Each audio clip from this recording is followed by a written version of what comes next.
بسم الله الرحمن الرحيم والتين والزيتون وطور سينين وهذا البلد الأمين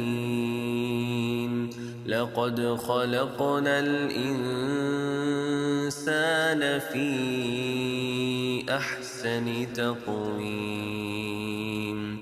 ثم رددناه أسفل سافلين إلا الذين آمنوا وعملوا الصالحات فلهم أجر غير ممنون فما يكذبك بعد بالدين أليس الله بأحكم الحاكمين.